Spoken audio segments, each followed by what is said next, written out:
Hello কৌস্তবদা। বলো। হ্যাঁ, দীপন বলছিলাম। বলো। বলছি, মুখ্যমন্ত্রী যেরকম ঘটনা ঘটিয়েছিলেন বেশ কিছু বছর আগে রাজীব রাজীব কুমার কুমারকে রাজীব। বাঁচানোর জন্য, আবারও সেই রকম আমরা দেখলাম যে প্রতীকজনের বাড়িতে তিনি অপেক্ষা করছেন। মানে কিসের লেনদেনের সম্পর্ক, নাকি কি মনে হয় আপনার? সম্পূর্ণ লেনদেনের সম্পর্ক এটা। আহ, আহ, এবং আলটিমেটলি এদের অনেক যেটা আমরা বলি না যে অনেক 2 নম্বরই কাজ কারবার, সেগুলো ধরা পড়ে যাবে। আর কোথায় প্রতীক জৈন, কে প্রতীক জৈন? তৃণমূল দলের না মন্ত্রী, না সাংসদ, না বিধায়ক, না নেতা। হ্যাঁ, একটা এজেন্সি, সেই এজেন্সি সে কর্ণধার, সে দলের হয়ে কাজ করে। আইপ্যাক বলে একটি সংস্থা আছে। তো তাতে করে তার ওখানে রেড করছে। উনি এত তেলে বেগুনে জ্বলে উঠলেন কেন? হুম। মানে এর থেকে বোঝা যাচ্ছে যে মৌচাকের ঢিলটা ঠিক জায়গায় পড়েছে। ধন্যবাদ জানাবো, কুর্নিশ জানাবো এই জন্য ইডিকে, তারা ঠিক মতন কাজ করছে। তাদের এই স্লথ গতিতে কাজ করাতে তো আমাদের এতদিন নিজেদেরও একটা খারাপ লাগার জায়গা ছিল। হুম। এখন দেখুন, সম্পূর্ণটা হচ্ছে কোর্ট মনিটরেড ইনভেস্টিগেশন, কোর্টের ডিরেকশনে ইনভেস্টিগেশন। এখানে তো আমাদের কিছু হয় না। আমরা তো মানে দীর্ঘদিন ধরে চেয়েছি এটা আরো আগে হতো, অ্যারেস্ট হওয়া উচিত, এদের আমাদের অনেক চাওয়া পাওয়া আছে। সেগুলো তো হয় না।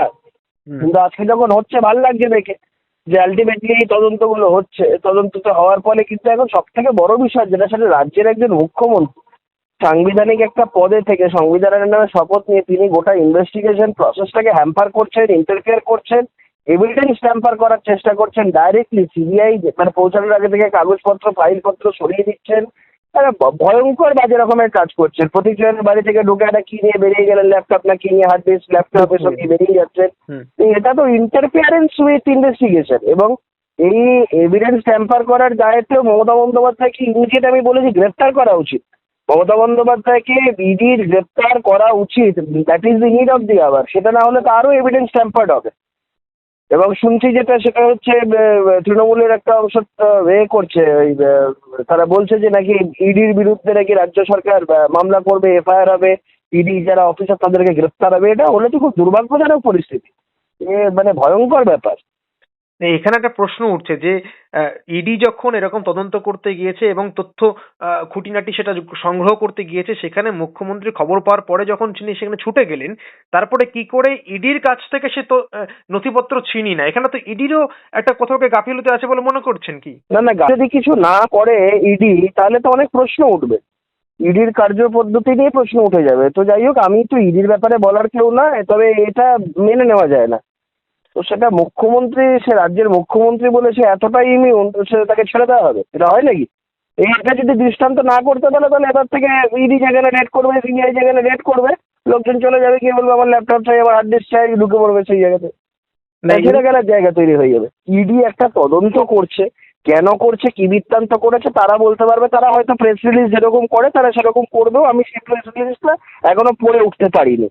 তো সেই জন্য আমি এই বিষয়টা নিয়ে বদারই নই যে তারা কেন কি করছে না করছে। আমরা এ তো সবাই জানি, ইডির অপেক্ষায় আমরা বসে নিই। পশ্চিমবঙ্গের প্রতিটা মানুষ জানে, পশ্চিমবঙ্গের বাচ্চা থেকে বুড়ো সবাই জানে কয়লা ভাইপোকে, গরুচোর ভাইপোকে, বালিচোর ভাইপোকে।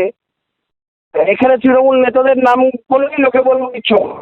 এখানে রাজ্যের মানে তৃণমূল নেত্রীর নাম করলেই বলবো ওই যে চোর। তো এগুলো ইডি আলাদা করে বলতে হবে না, বা ইডি তদন্ত তাদের প্রেস রিলিজে রেখা থাকলো তার উপরে দাঁড়িয়ে আমাদের বলতে হবে না। বিষয়টা যেটা, সেটা হচ্ছে আলটিমেটলি ইডি যে তদন্ত করছে, কিছু তো সমস্যা হয়েইছে।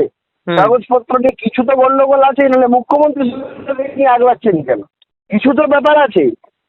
ওই ঠাকুরঘরে আমি তো কলা খাইনির মতন কেস। সবটাই মুখ্যমন্ত্রীর কথা বলার ভঙ্গিমা, মুখ্যমন্ত্রী কথা বলার ধরন, হুম। মুখ্যমন্ত্রীর অ্যাপিয়ারেন্স, মুখ্যমন্ত্রীর সার্বিকভাবে গোটার বিষয়গুলো বলে দিচ্ছে যে মুখ্যমন্ত্রী কতটা ভীত এবং সন্ত্রস্ত।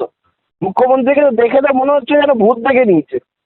তো ওই জন্য একটা কাপুরির মধ্যে আছে, একটা ঝাঁকুরির মধ্যে আছে। তো সেটা মুখ্যমন্ত্রী বুঝবে কেন, আমরা বলার কি এসব? শেষ একটা বিষয়, মুখ্যমন্ত্রী দেশের স্বরাষ্ট্রমন্ত্রীকে বলছেন এই ব্যাপারে ন্যাস্টি ন্যাস্টি বলে কটাক্ষ করছেন।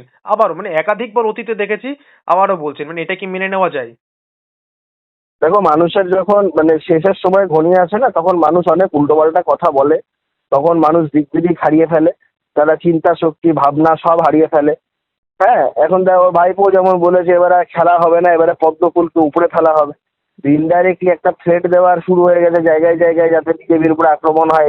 এরা করবে, এরা সেই চেষ্টা ওরা করবে, কিন্তু শেষের দিন ওদের ঘনিয়ে এসছে, এরা বুঝে নিক সেটা। তো আলটিমেটলি শেষের মানে সময় না মানুষ উল্টো পাল্টা বকলে সেগুলো মানুষকে ক্ষমা ঘেন্না করে দিতে হয়। তো আমরা ক্ষমা ঘেন্না করছি, তবে সাথে সাথে এটাও বলছি যে যেখানে যেখানে ভারতীয় জনতা পার্টিদের কর্মী সমর্থকদের উপরে যদি আক্রমণ হয়, যদি মারধর হয় বা যদি কোনো হিংসাত্মক ঘটনা ঘটে, তো আলটিমেটলি এটার জন্য তৃণমূল যেন তার পাল্টাটার জন্য প্রস্তুত থাকে। আমরা প্রশাসনের উপরে ভরসা করে বসে নেই, আমরা নিজেরা পাল্টা দেওয়ার যা প্রস্তুতি নেওয়ার সে আমরা পাল্টা দেওয়ার প্রস্তুতি নিচ্ছি। তাই আপনার শেষ করার আগে আপনার পেশা, আপনি আইনজীবী, আইনের সঙ্গে যুক্ত, আপনি আইনজীবী, প্রখ্যাত আইনজীবী, সুপ্রিম কোর্ট, হাইকোর্ট উভয়ে আপনি কাজ করেন। মুখ্যমন্ত্রী সম্প্রতি একটা কথা বলেছেন যে তিনি ওকালতি করতে পারেন। এবার কি ইডির বিরুদ্ধে তিনি নামতে পারেন নাকি, কি মনে হয় আপনার আইনজীবী হিসেবে? এটা মুখ্যমন্ত্রী সেলফ সুইসাইডের অ্যাটেম্প্ট হয়ে যাবে। এটা যদি এখন ওই মামলা মুখ্যমন্ত্রী নিজে করতে যায়, মুখ্যমন্ত্রীর সেলফ সুইসাইডের অ্যাটেম্প্ট হয়ে যাবে।